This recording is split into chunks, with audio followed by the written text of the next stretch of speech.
So we all must have used microwaves in our kitchens, but have we given it a thought that how are we able to warm up the food or cook the food, so quickly compared to the conventional ovens?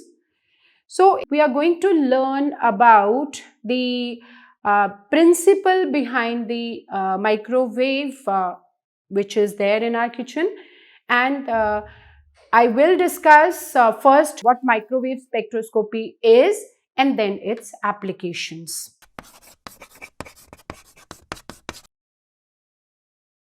Myself, Dr. Mamta Sethi, welcome to S. Chand Academy. To learn more about the details of these topics, please refer to the book by S. Chand Publishing. So, before proceeding for microwave spectroscopy, let us understand the fundamental approximation without which we cannot, discuss various types of spectroscopies. That is your Born-Oppenheimer approximation. Now, we all know that a molecule can undergo different types of motions, namely translational, rotational, vibrational, and it can also undergo electronic rearrangement upon absorption of electromagnetic radiation. And the order of the quanta of energy is that rotational, we partly discussed it in the previous presentation also.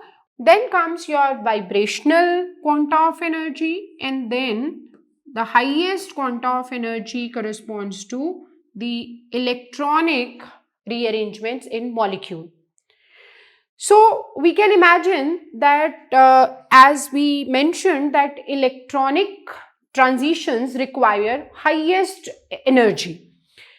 So we can assume that if we supply highest amount of energy to a molecule, then the type of motion which require lesser energy than that is already happening. So we have to understand here the concept that if we supply energy to a molecule to undergo electronic transitions which require highest amount of energy, the transitions, that is your vibrational and rotational transition which require lesser energy than electronic, are already taking place.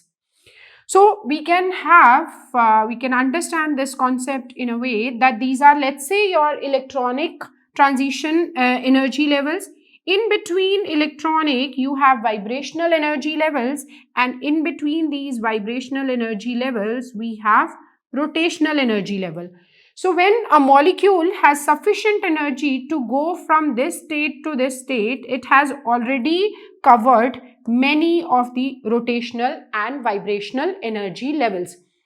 So what happens as a result of this phenomena, the spectra of a molecule will become very, very complex. But fortunately, we have this approximation which we call as Born-Oppenheimer approximation.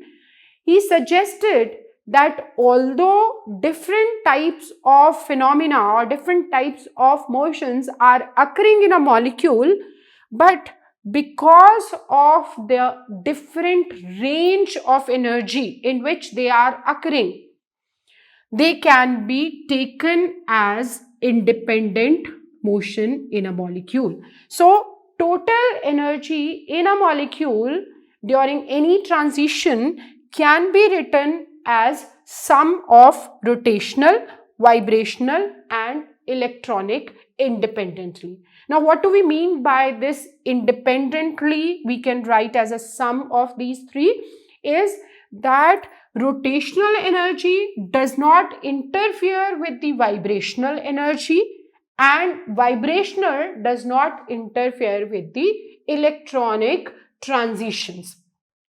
So each of these transitions are occurring in different regions and we have a logic for this. The idea is that here we study the rearrangement of electrons. Now electrons are very small and in vibration and rotation we study about the motion of nuclei. Nuclei being heavier move very slowly compared to the electrons, and therefore their motions do not, their time scales are different. Therefore, they are not interfering with each other and can be treated independently. Now, this simple equation, provides us the basis on which we can proceed for each type of spectroscopy further. Now, let us start by, the rotational spectroscopy. So, in rotational spectroscopy, we are focusing our discussion here only on diatomic molecules. So, let's see that HCl, for example, it's a diatomic molecule. So, this HCl is characterized by what? H is electropositive, chlorine is electronegative. So, there is what we call as charge separation. These are separated by distance d, and therefore for such species we define a term which is called dipole moment. Now, this dipole moment is given by the product of charge and the distance between the two charges. Now, why we are discussing here the concept of dipole moment is that this is one of the selection criteria for any molecule to show microwave or rotational spectra. So, what is the criteria? That a molecule must possess permanent dipole moment in order to undergo rotational motion.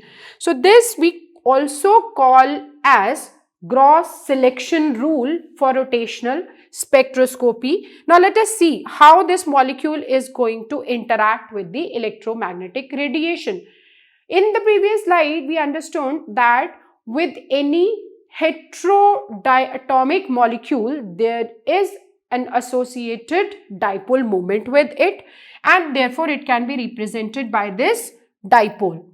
Now, this rotating dipole will interact with electromagnetic radiation, which is shown here in the form of a sinusoidal wave.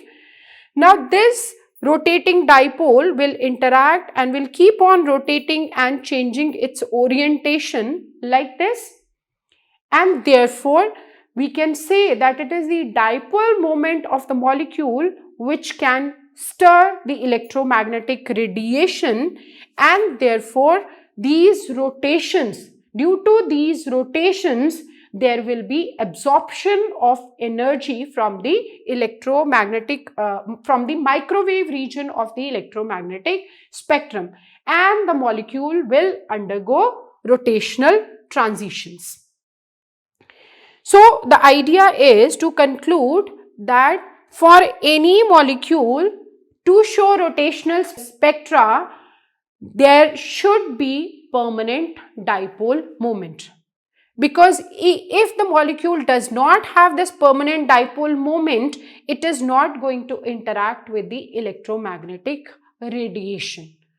So, the first and foremost criteria is this, and therefore on the basis of this we can say that all homonuclear diatomic molecules such as O2, H2, Cl2, Br2, because they do not have any permanent dipole moment, they are not going to show any rotational spectra. In simple words, we can say that we cannot study. It doesn't mean that they do not rotate at all, but it means that the rotations of these molecules cannot be studied using microwave spectroscopy.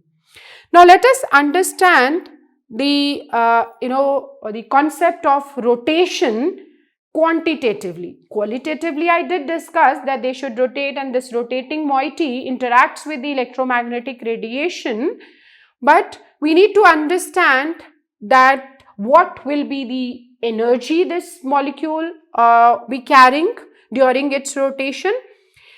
So, let's simply take the example of a diatomic molecule, which is represented here by, two masses are connected by a bar which is at a distance r apart. M1 and M2 are their masses.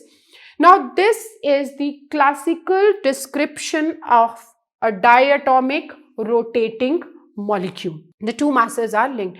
So in classical mechanics, we call such a system as rigid rotator. What do we call it? We call it rigid rotator. Now, why do we call it rigid rotator? Rotator comes from the idea that this molecule is rotating, but rigid comes from the fact that this bond distance, the rod which is connecting them, the bond which is connecting the two atoms is not going to change. It is rigid, it is not flexible. The bond length is going to remain fixed during the rotation of a molecule. Now, if a molecule is rotating, there will be an associated moment of inertia with it. The moment of inertia for a rotating molecule is defined as summation of mi ri square, where mi are the mass of these nuclei, ri is the distance of each nucleus from the center of the mass. And therefore, we can also, open up this summation and we can write that this is for this particular system m1 r1 square plus m2 r2 square, and which can be further written as mu r square, where mu is your reduced mass, where what we do is that we convert this diatomic problem into a kind of monatomic system, where this you may call as effective mass of the two nuclei. In a very, very crude sense, it can be called as, and this moment of inertia is given by I is equals to mu r square. Now this molecule is rotating, so this rotational energy is nothing but it is the kinetic energy, and I is related to angular momentum via the relation L is equals to I omega, where omega is nothing but the angular frequency. And now let's see how much energy a rotation is associated with. So this energy, because it is purely kinetic energy, the potential energy for this system is 0, right? So it is, we all know that kinetic energy is given by half mv square, which can be further written as p square by 2m, where p is your linear momentum and m is mass.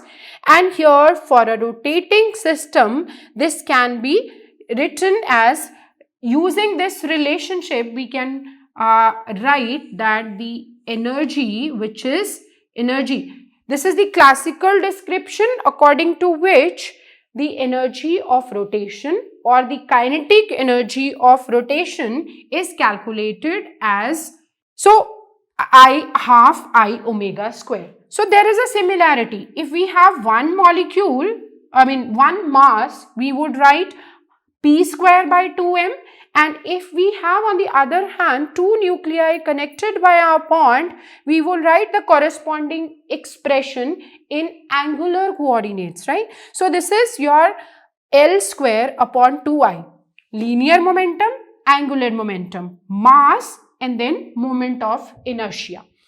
So this expression is very, very important for us, because this provides us a basis for the quantum mechanical treatment for a rigid rotator. So we all know that the in any system which we have here it has its basis in quantum mechanics. So just to add to this, I must say that spectroscopy is nothing but it is quantum mechanics in action. So any spectroscopy which we study, we have to have the basis coming from the quantum mechanics. So let us understand now the concept of this rigid rotator. What is this rigid rotator? Basically, this is a model to represent or to study the rotations in a molecule, in a diatomic molecule, considering here. So, we all know that quantum mechanical treatment always starts with writing the Schrödinger wave equation. So, Schrödinger wave equation we can write for any system as H cap psi is equals to E psi, where H is the Hamiltonian operator, psi is the wave function, E corresponds to the total energy of the system, and psi again is your wave function. So, H is nothing but H is your total energy operator. Total energy, which is sum of kinetic energy and potential energy. But we have seen the potential energy for the rigid rotator is 0. So, therefore, the total energy of a rigid rotator will be equal to kinetic energy itself, and this has been calculated for a rigid rotator that it is going to be L square upon 2I. And therefore, inserting this value, we can write the Schrödinger wave equation for a rigid rotator is your L square upon 2I psi is equal to E psi. So, that is going to be my, so how do we write the Schrödinger wave equation for rigid rotator L square, L operator, L square upon 2I psi is equal to E psi. Yeah.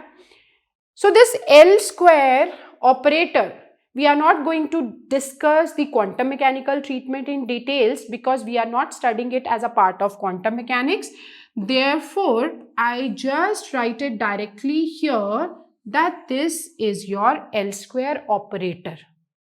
So, inserting this L square operator here in this Schrödinger wave equation, we would be able to find out the expression of energy for a rigid rotator. Okay. So, we are not going to discuss the solution. We just need to know that what is the total energy for the rigid rotator and how do we write the Schrödinger wave equation. No need to understand the solution, just remember this expression. How do we obtain this expression? By solving the Schrödinger wave equation for the rigid rotator. Now, this expression says that energy of a rotating molecule is given by Ej is equals to h square upon 8 pi square I j into j plus 1. Very simply, we can write this expression as E is equals to, this is Ej, J stands for rotational quantum number, B J into J plus 1. So, this is the expression for rotational energy that we obtain after solving the Schrödinger wave equation, where B is called as your rotational constant, the value of which is h square upon 8 pi square I, and J is your rotational quantum number. Remember always that all these energy levels are quantized because we are taking its base from quantum mechanics. All these energy levels are quantized. They are very well defined. Right? So, J stands for the rotational quantum number, Ej is rotational energy, and this B is called as rotational constant. This expression can be used for diatomic and even for polyatomic molecules. So, using this expression, we can calculate the energies of various levels of a rigid rotator by taking different values of J. Now, what values can J take? J can assume the values 0, 1, 2, 3 and so on. So, the lowest value of the rotational quantum number is your 0, which when we insert here, we will get that what is the energy of the ground state of a rotational energy level diagram is your 0.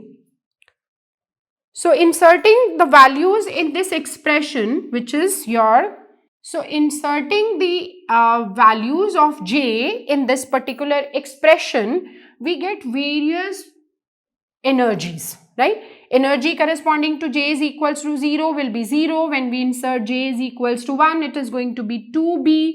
When we insert J is equals to 2, it is going to be 6B, and so on. So this is called as your energy level diagram for a rotating molecule. Now this is up to this part we have discussed the energy levels. We have found the energy levels. What energy levels? Rotational energy levels in a molecule. Now the next part, which we call as spectroscopy. Up to now it was only quantum mechanical treatment. Now comes the role of electromagnetic radiation. Now, as I discussed earlier also, it depends upon the energy gap. Right? So this energy gap, let us calculate this energy gap. So to calculate this energy gap, we need to understand one more term, that is your selection rule. So selection rule means the criteria. Now the molecules at room temperature are mostly present at 0 level, that is your ground state. Upon absorption of energy, they can jump to higher state. But which higher state? They have to follow certain rules. So the rule is that delta J has to be plus minus 1. Plus 1 for absorption, minus 1 for emission. So a transition can take place only between alternate rotational energy level. That is from 0 to 1, 1 to 2, 2 to 3, 3 to 4, and so on, but it cannot take place from 0 to 2 or 0 to 3 directly. This is what we mean by selection rule. So following the selection rule, we can calculate the energy gap. So this energy gap, which is delta Ej, which will be 2B minus 0, let's calculate it for these two levels, 0 and first. So this is coming out to be 2B centimeter inverse. Energy here is expressed in terms of wave number, therefore the units are centimeter inverse. If we express it in terms of joules, we would have the units joules. And then let's calculate energy gap between 1 and 2. Let's calculate. So 1 and 2, it is going to be 6B minus 2B, that is your 4B centimeter inverse. Similarly, we can calculate the energy gap between any two levels following the selection rules. So when we have these, so we can plot these lines. So what we do is that, what happens here, the idea is that when this molecule absorbs energy from the electromagnetic spectrum, now which part of the electromagnetic spectrum? This delta E, what we calculate here, matches with the frequency of microwave region of the electromagnetic spectrum, and therefore it will undergo rotations. It will cause rotations in a molecule, and these absorptions can be recorded as a spectrum like this. The first line appears at 2B centimeter inverse. The next we plot here the gap. So 4B centimeter inverse. Next we will get a peak at 6B, and then 8B, and then 10B, which corresponds to the energy gap between these levels. And we can also see one more thing which we need to focus upon here is that these all lines are equally spaced. So it is the line spacing which is going to be useful for further calculation, and this we see that line spacing is constant here. It is 2B, same for all the lines. So now coming to the more practical aspect of this rotational spectroscopy is that, because I mentioned in the beginning that spectroscopy helps us to determine the structure of the molecule. So how do we get the structure? Now remember one thing, that no one branch of spectroscopy will give us the complete information about the structure of the molecule. We will get this information in pieces from each branch, and then combining together all the information, we get the complete structure of the molecule. Now, what information do we get from rotational spectroscopy? What we get, this is the experimental spectrum of HCl molecule. So we can see here, this is how a rotational spectrum looks like. So what we see here, that equally spaced lines, and we have understood in the quantum mechanical treatment that this energy gap is equal to 2b. All lines are equally spaced and the line spacing is 2b. So experimentally, when we get this spectrum, we get to know how much difference is there between two successive peaks. And then we can equate that difference to the distance that we obtain in the experimental spectrum. When we put this distance, for example, in case of HCl, it is 21.2 centimeter inverse. We put it equal to 2b, we get the value of b, and this b, which is rotational constant, is equal to h upon 8 pi square IC, where we know. So b we are going to get from the spectrum. H is your Planck's constant, 8 and pi are constant, c is also constant. What is your variable here is I, that is your moment of inertia. And this also we have seen that the moment of inertia is equal to mu r square. Now mu for a molecule will also be constant because that depends on mass. Masses are constant. And what is the variable here is the r. So that means if we get to know the value of b from the experiment, we can find out the value of I, that is your moment of inertia. And from moment of inertia, we already know mu, we can calculate r. So that means what information are we getting from this rotational spectroscopy is the bond length. So it is the bond length of the molecules that we can determine using rotational spectroscopy. So as I mentioned that we will get some information. So what information? It is very, very important that what information do we get from rotational spectroscopy is the bond length between the different nuclei which are present in a molecule. So this is all about the rotational spectroscopy, its classical and quantum mechanical treatment, and the interaction of electromagnetic radiation with this rotating moiety, which leads to this kind of rotational transition and hence the spectrum, and as a result we obtain bond length of a given molecule. Now as I mentioned at the beginning that water molecules, how can we operate microwave oven? How does microwave oven work?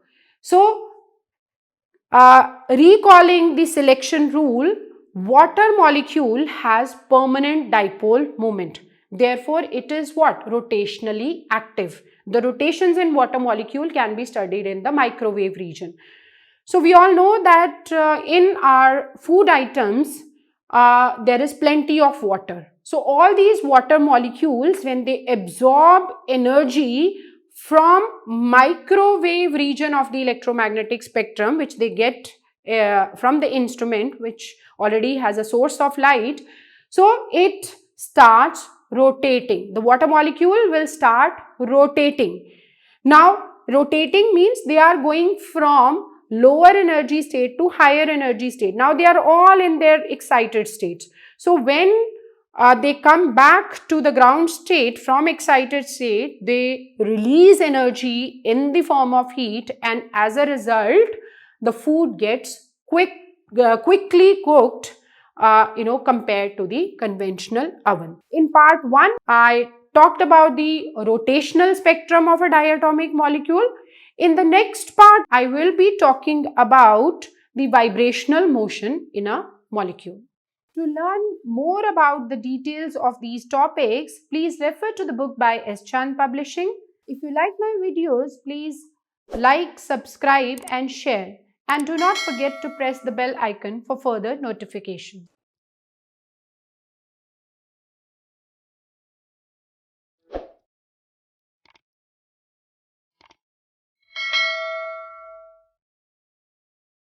All rights reserved. This video has been prepared for educational purposes only. No part of it may be reproduced or copied without the permission of the copyright holder.